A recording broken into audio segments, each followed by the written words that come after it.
Hello guys, welcome back. അപ്പോൾ ഒരു നീണ്ട 9 വർഷത്തെ ഇടവേളയ്ക്ക് ശേഷം ഞാൻ നാട്ടിൽ കൂടുന്ന ആദ്യത്തെ കല്യാണമാണിത്. അത് മാത്രമല്ല, എല്ലാവർക്കും അറിയാമായിരിക്കുമല്ലോ, ഫിറോസിൻ്റെ അതൊരു ഇൻ്റർകാസ്റ്റ് മാരേജ് ആണ്. അപ്പോൾ അവളുടെ ഫാമിലിയിൽ നിന്ന് ഒരു വെഡ്ഡിങ് ഫംഗ്ഷൻ ആദ്യമായിട്ട് നമുക്ക് ഇൻവിറ്റേഷൻ കിട്ടുന്നതാണ്. അപ്പോൾ പിന്നെ പോകാതെ വേറെ നിർവാഹമില്ലല്ലോ. ഞാൻ ഇങ്ങനത്തെ പരിപാടിക്ക് പൊതുവെ പോവാതാണ്. അവളുടെ കാര്യം ആയതുകൊണ്ട് എനിക്ക് മാറ്റി വെക്കാൻ പറ്റില്ല. സോ രാവിലെ തന്നെ ഒരുങ്ങി ഇറങ്ങിയിട്ടുണ്ട്. ഫിറോസ് തലേ ദിവസമേ വിളിച്ച് പറഞ്ഞിട്ടുണ്ടായിരുന്നു, നേരത്തെ നിങ്ങൾ വെളുപ്പിനെ ഇറങ്ങണം, കുറേ അധികം ദൂരമുണ്ട്, കുറേ ബസ് കയറാനുണ്ടെന്നൊക്കെ. പക്ഷെ അവൻ പറഞ്ഞപ്പോൾ ഞാൻ ഇത്രയും വിചാരിച്ചില്ല. വെളുപ്പിനേന്ന് ഞാനുങ്ങളും പ്ലാൻ ചെയ്തു 6 മണിന്ന്. പക്ഷേ അൺഫോർച്ചുനേറ്റ്ലി ഞങ്ങൾ ഇറങ്ങിയപ്പോൾ ഒരു ഏകദേശം 7:30 8 മണിയൊക്കെ ആയി ഗൈസ്. അങ്ങനെ വണ്ടികൾ കയറി ഇറങ്ങി കറക്റ്റ് മുഹൂർത്തം പറഞ്ഞ 10:45 ഞങ്ങൾ സ്ഥലത്തെത്തി. അപ്പോൾ എന്താ സംഭവം, ആരും വന്നിട്ടില്ല. എല്ലാവരും 10:45 എത്തിയിട്ടേ ഉള്ളൂ. പെണ്ണും ചെറുക്കനും, പെണ്ണിൻ്റെ വീട്ടുകാരും ചെറുക്കൻ്റെ വീട്ടുകാരും എല്ലാവരും 10:45 എത്തിയത്. അപ്പോൾ പിന്നെ ഞങ്ങൾ കൃതാർത്ഥരായി, കാരണം നമ്മൾ ലേറ്റായില്ല. അങ്ങനെ 2 ദിവസത്തിന് ശേഷമാണ് ഈ കുരുപ്പിനെ ഞാൻ കാണുന്നത്. കല്യാണം എന്ന് പറഞ്ഞ് പോയതാണ്. വീട്ടിലൊരനക്കം ഉണ്ടായിരുന്നില്ല. ഭയങ്കരമായിട്ട് ഈ കുന്തത്തിനെ ഞാൻ മിസ് ചെയ്തു. അങ്ങനെ പിന്നെ അവനെ കുറച്ച് നേരം എടുത്ത് പട്ടിഷൊക്കെ കാണിച്ചു. അതിനുശേഷം ഈ ചടങ്ങുകളും കാര്യങ്ങളൊക്കെ ഇങ്ങനെ കണ്ടുകൊണ്ട് നിൽക്കുകയാണ്. കുറേ നാളായാലും കല്യാണങ്ങളൊക്കെ കണ്ടിട്ട്, പിന്നെ റീൽസിൽ, സിനിമയിൽ അങ്ങനെയൊക്കെയാണ് കണ്ടിട്ടുള്ളൂ. ഡയറക്റ്റ് കുറേ നാളായി കണ്ടിട്ട്.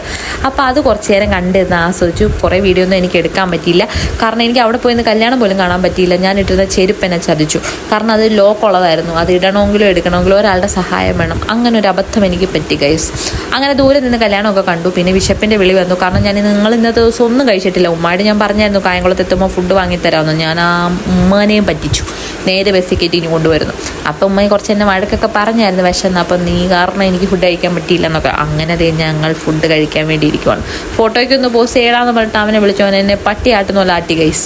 പിന്നെ ഞാനൊന്ന് എടുത്തു നോക്കി അവനെ ഒന്ന് മര്യാദയ്ക്ക് ഇരുത്താൻ പറ്റുമെന്ന്. എവിടെ, അവൻ മൈൻഡ് പോലും ചെയ്യുന്നില്ല, അവൻ കളിയിലാണ്. പിന്നെ കുറച്ച് നേരമായിരുന്നു എൻ്റെ ഇലയൊക്കെ വലിച്ചു കീറി, പിന്നെ താഴത്തെ പേപ്പർ വലിച്ചു കീറി. പിന്നെ അടങ്ങിയിരിക്കാൻ വേണ്ടി കുറച്ച് ചിപ്സും ശർക്കര വരട്ടിയും പഴമൊക്കെ കൊടുത്തു. അതൊക്കെ തിന്നുകൊണ്ടിരുന്നതിന് ശേഷം വീണ്ടും കുരുത്തക്കേടായപ്പോൾ ഞാൻ സനാടെ അനിയത്തി വന്നപ്പോൾ അവളുടെ കയ്യിൽ ഇവനെ പാക്ക് ചെയ്ത് കൊടുത്തു വിട്ടു, കാരണം എനിക്ക് തിന്നാൻ പറ്റില്ല. കുറേ നാളിന് ശേഷമാണ് ഞാനൊരു കല്യാണ സദ്യ കഴിക്കുന്നത്. കുറേ നാളെന്ന് പറഞ്ഞാൽ 1 2 9 വർഷത്തിന് ശേഷം.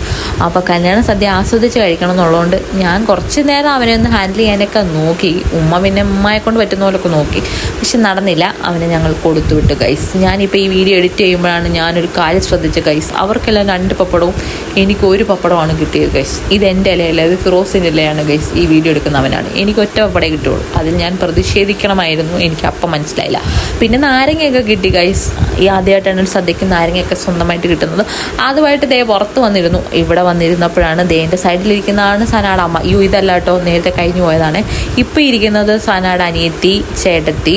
ഇവരെയൊക്കെ കണ്ട മനസ്സിലാവും, കാരണം എല്ലാവരും ഒരേപോലത്തെ ഉടുപ്പിലാണ് ഇരിക്കുന്നത്. അനിയത്തി എല്ലാവർക്കും ഏകദേശം ഒരേ ഫേസൊക്കെയാണ്. അപ്പോൾ ചേട്ടത്തി, അനിയത്തി, ഫാമിലി, അവളുടെ ഫാമിലിയൊക്കെ ആയിട്ട് ഞങ്ങളിങ്ങനെ വട്ടം കൂടി. ഇതാണ് സനാടമ്മ കേട്ടോ. അങ്ങനെ ഞങ്ങളെല്ലാം ഇരുന്ന് ഇങ്ങനെ ഓരോരുത്തരുടെ കാര്യങ്ങളൊക്കെ പറയാണ്. പിന്നെ എന്താണ് വേറൊരു പ്രത്യേകത എന്ന് വെച്ചാൽ, ഈ കല്യാണത്തിന് ഞങ്ങൾ മാത്രമാണ് ഗൈസ് മുസ്ലിങ്ങളായിട്ടുള്ളത്. കാരണം ഇവരുടെ നാട്ടിൽ മുസ്ലിങ്ങളില്ല, അയൽവാസികളില്ല, ഫ്രണ്ട്സില്ല, ആരും തന്നെ ഇവർക്ക് മുസ്ലിങ്ങളായിട്ടില്ല.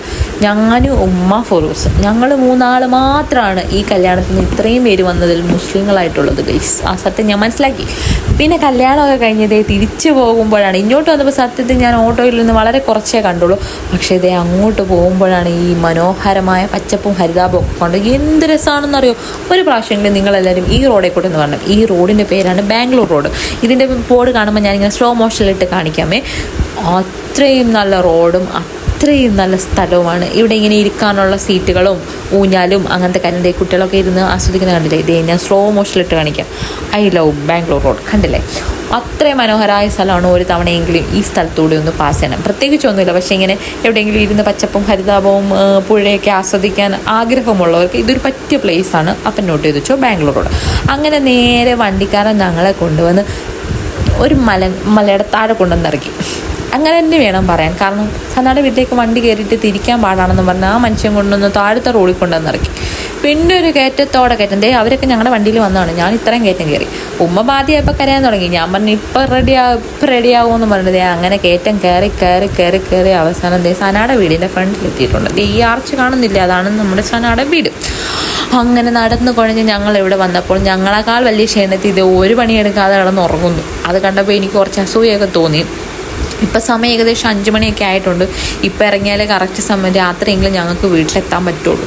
പിന്നെ ഞങ്ങൾ രാവിലെ ഇവിടെ വന്നിട്ട് അങ്ങോട്ട് പോകണം എന്നാണ് വിചാരിച്ചത്. ലേറ്റ് ആയതുകൊണ്ട് നേരെ അങ്ങ് അമ്പലത്തിലേക്ക് പോയതാണ്. അപ്പോൾ ഇവിടെ വരാതെ പോകുന്നത് മോശമല്ലേ.